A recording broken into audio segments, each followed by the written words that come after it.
అందరికీ నమస్కారం. Welcome back to it's me Sunil talks. ఈ వీడియో మొత్తం కూడా ఇంటి శుభ్రం, అలానే మనకి మీ ఇంట్లో ఉన్న పూజా గది శుభ్రం గురించి అనమాట. అసలు పూజా గదులు చాలామంది ఎప్పుడు శుభ్రం చేస్తూ ఉంటారు. నేనైతే మాత్రం అమావాస్య అప్పుడు ఎక్కువగా చేస్తూ ఉంటానన్నమాట. ఒక్కొక్కసారి మనకి పండగలప్పుడు కూడా కలిసి వస్తుంది కదా, అమావాస్య అనేది ముందు వస్తుంది కాబట్టి మంచిగా శుభ్రం చేసుకొని పూజ చేసుకుంటే చాలా మంచిది. ఈసారి కుదరలేదనమాట. ఉగాది ముందు రోజు మనకి అమావాస్య వచ్చింది కదా, ఇంకా ఆ తర్వాత ఉగాది ఫెస్టివల్. అప్పుడు ఇంట్లో ఇంకా ఆడపిల్లలు ఉన్నప్పుడు మనకి కుదరదు కాబట్టి ఇంక తర్వాత మనకి కుదిరినప్పుడే మనం ఇలాంటి శుభ్రాలన్నీ చేసుకోవాలి. ఎటు శ్రీరామనవమి వస్తుందని చెప్పి ఇంక ఇప్పుడైతే స్టార్ట్ చేసేసాను. ఇంక ఇలా ఇంట్లో ఇంటి శుభ్రాలు, ఇలా పూజా గది మంచిగా శుభ్రం చేసుకోవాలంటే ఆ రోజు ముందే, అంటే ఎర్లీ మార్నింగే లేచి బయటైతే ముందైతే ముగ్గు పెట్టుకోవాలి కదా. అలానే ఈరోజు ఒక 5కి అట్లా లేచి ముందైతే బయటంతా శుభ్రం చేసేసి ముగ్గు అయితే పెట్టేశాను. ఆ తర్వాత ఇల్లంతా చిమ్మేసుకొని టీ తాగి టిఫిన్ చేసేసి ఆ తర్వాత నేను పని స్టార్ట్ చేశాను అనమాట. తొందరగానే అయిపోయింది. కాకపోతే ఏంటంటే దేవుడి గది శుభ్రం చేసేటప్పుడే కొంచెం టైం పట్టిద్ది కాబట్టి టైం అయితే తీసుకొని ఇలా పని అంతా కంప్లీట్ అయిపోయిన తర్వాత ఇంకా హెడ్ బాత్ కూడా చేసొచ్చి ఆ తర్వాత ముందు పూజా గది అయితే శుభ్రం చేసుకోవాలి కదా. మొత్తం పటాలన్నీ తీసి కింద పెట్టకుండా న్యూస్ పేపర్ మీద పెట్టుకోండి. ఎప్పుడైనా సరే కింద పెట్టకూడదు డైరెక్ట్గా పటాలు కానీ ఏదైనా ప్రసాదాలు కానీ. ఇంకెప్పుడైనా సరే ముందుగా పూజా గది శుభ్రం చేసేటప్పుడు ఒక క్లాత్ తీసుకోండి. ఆ క్లాత్ని శుభ్రంగా ఫస్ట్ అదంతా తీసేసి ఆ తర్వాత తడి పెట్టి మనం తడి క్లాత్తో తుడవాలన్నమాట. తర్వాత పొడి క్లాత్తో తుడిచిన తర్వాత వరిపిండితో ముగ్గు వేయాలి. వరిపిండితో వేస్తే చాలా మంచిది. ఇంకా నేను అలా గంధము కుంకుమతో స్వస్తిక్ సింబల్ వేస్తానమాట. ఎప్పుడు కూడా నాకు న్యూస్ పేపర్ పెట్టేటప్పుడు ఒక డౌట్ వచ్చింది అనమాట, న్యూస్ పేపర్ పెట్టచ్చా లేదా అని. ఇంకా అంతకన్నా ఆప్షన్ అయితే ఉండదు కాబట్టి అదైతే పెట్టేస్తున్నాను ఇక్కడ. ఎప్పుడు కూడా అదొక డౌట్. ఇంక ఇక్కడైతే నేను పటాలకైతే బొట్లు అయితే పెట్టేస్తున్నాను. చాలామంది పీరియడ్స్ అయిపోయిన తర్వాత 5th డే అయిపోయిన తర్వాత అట్లా శుభ్రం చేసుకుంటారన్నమాట పూజా గదిని. అట్లా కొంతమంది ఏంటంటే అమావాస్య అయిపోయిన తర్వాత, నేనైతే మోస్ట్లీ అమావాస్య అయిపోయిన తర్వాతే, ఎందుకంటే దేవుడి పట్టాలు పూజా గదిలో ఉంటాయి, డోర్స్ క్లోజ్లో ఉంటాయి కాబట్టి మనం పీరియడ్స్లో ఉన్నప్పుడు అంత ఏమీ ఉండదు ఆ ఎఫెక్ట్ అనేది. అమావాస్య అంటే చాలా కొంచెం నెగిటివ్ ఎనర్జీ అనేది ఉంటుంది కాబట్టి అది మొత్తం పోవాలి. ఆ రోజంతా ఉంచి ఆ తర్వాత అమావాస్య గడియలు ఎప్పుడైతే కంప్లీట్ అయిపోతాయో ఆ తర్వాత వీలుంటే కనుక ఆ తర్వాత వెంటనే ఇల్లంతా తుడవాలన్నమాట. అంటే వాటర్లో కొంచెం రాళ్ళు ఉప్పేసి తుడిస్తే ఏమైనా ఉన్నా మనకి పోతుంది, అంటే ఏదైనా నెగిటివ్ ఎనర్జీ ఉన్నా పోతుంది. అది చేసిన తర్వాత ఇంట్లో అందరం మేము హెడ్ బాత్లు చేస్తాము. ఇల్లంతా పసుపు నీళ్ళు జల్లేస్తాం అనమాట. కంప్లీట్ అయిపోతుంది. ఆ తర్వాత ఇంకా దేవుడి పటాలు అయితే శుభ్రం చేసేస్తాను.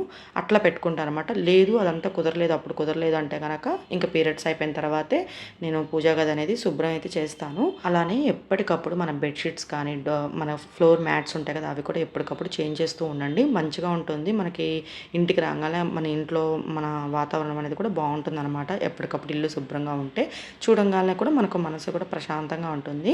చాలామంది చెప్తూ ఉంటారు కదా, ఇంట్లో ఎప్పుడు పాలు పొంగించడం అంటే కావాలని కాదు, పొంగల్ పెడుతూ ఉండాలి, అప్పుడు మంచి జరిగిద్ది, మంచిది అని చెప్తూ ఉంటారు కదా పెద్దవాళ్ళు.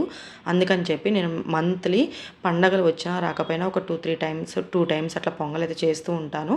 ఇట్లా అమావాస్య అయిపోయిన తర్వాత కుదిరితే చేస్తాను, లేదంటే మామూలుగా ప్రసాదం అయితే పెట్టేస్తాను ఏమైనా పండ్లు అలాంటివి ఉంటే. ఇంకా పండగలప్పుడు ఖచ్చితంగా మనం పాలతో చేసిన ప్రసాదాలు అయితే చేస్తూ ఉంటాం కదా, ఆ విధంగానే నేను కూడా అంతే.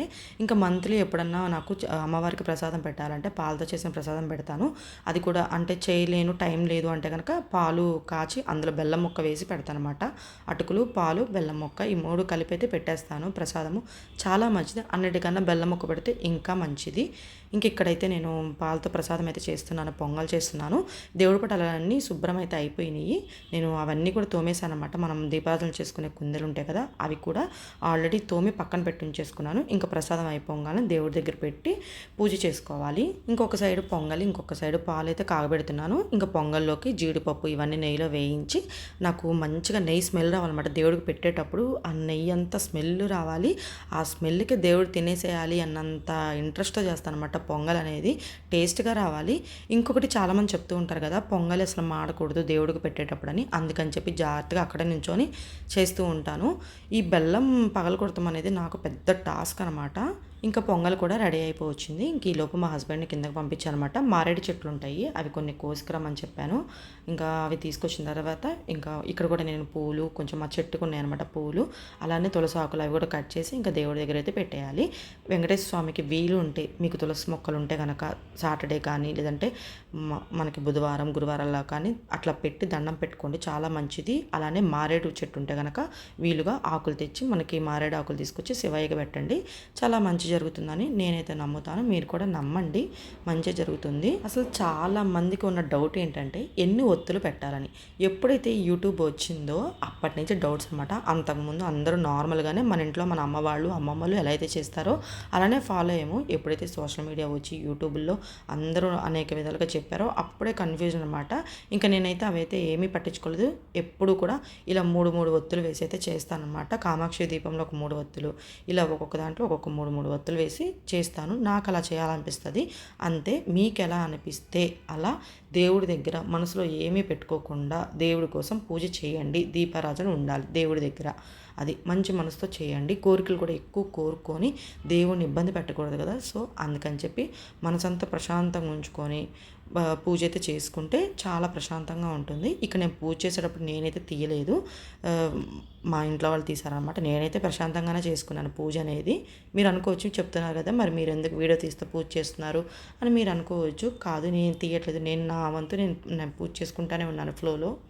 మా అమ్మాయి తీస్తుంది అనమాట వీడియో అనేది. మీకు షేర్ చేయాలి, ఏమైనా చిన్న చిన్న టిప్స్ యూజ్ అవుతాయేమని చెప్పి నేనైతే చెప్తున్నాను. ఇక్కడైతే పొంగల్ ప్రసాదం అంటే దీపారాజన చేసిన తర్వాత పొంగల్ అయితే ప్రసాదంగా పెట్టేశాను. ఇంకా ఇదనమాట. ఎప్పుడు కూడా అమావాస్య అయిపోయిన తర్వాత శుభ్రం చేసుకుంటే ఇల్లంతా కూడా నెగిటివ్ ఎనర్జీ అంతా పోతుంది. వాటర్లో కళ్ళుప్పు వేసి ఇల్లంతా తుడవండి. ఆ తర్వాత హెడ్ బాత్లు అవన్నీ చేసి పసుపు నీళ్ళతో ఇల్లంతా జల్లి, ఒకవేళ పూజ చేసుకునే టైము లేకపోతే కనుక ఒక్కసారి పసుపు నీళ్ళతో జల్లండి, ధూపం వెలిగించండి. ఇల్లంతా కూడా చాలా మంచిది. దిష్టి ఏదైనా పోతుందన్నమాట ఇంటికి. కుదిరితే కనుక టెంపుల్కి వెళ్ళి, అమావాస్య రోజు టెంపుల్కి వెళ్ళి అమ్మవారిని దర్శించుకోండి. అక్కడ మనకి పూజ చేస్తే మనకి ఇంటికి గుమ్మడికాయలు కూడా ఇస్తారు కదా, పూజ చేసిన గుమ్మడికాయలు కూడా ఉంటాయి, పూజ చేసి ఇస్తారనమాట. మాకైతే విజయవాడలో బస్ స్టాండ్ పక్కనే కాళికాదేవి టెంపుల్ ఉంటుందన్నమాట. అక్కడ తీసుకొచ్చి మేము గుమ్మానికైతే తగిలించుకుంటాము. అమావాస్య అనేది చాలా పవర్ఫుల్ అని నేనైతే బిలీవ్ చేస్తాను. అంటే మీకు నమ్మితే మీరు కూడా చేయండి, లేదంటే మీకు ఎప్పుడు కుదిరితే అప్పుడు చేసుకోండి పూజ అనేది. ఇక్కడైతే నేను పొంగల్ ప్రసాదంగా అయితే పెట్టాను, మంచిగా పూజ చేసుకున్నాను. ఇంకా మా ఇంట్లో వాళ్ళైతే ఎప్పుడైతే పొంగల్ చేస్తాను, దేవుడు ప్రసాదం పెడతాను, వెయిట్ చేస్తూ ఉంటారనమాట ఆ పొంగల్ ప్రసాదం కోసం. అంతే కదా, ఎవరైనా ప్రసాదం కోసం పూజ అయిపోయిన తర్వాత ఎదురు చూస్తూ ఉంటారు. అంతే మా ఇంట్లో కూడా, నేను కూడా అంతే. ఒక్కొక్కసారి పూజ చేసినంతసేపు మాత్రం నాకు అసలు ఏమీ గుర్తుకు రావు.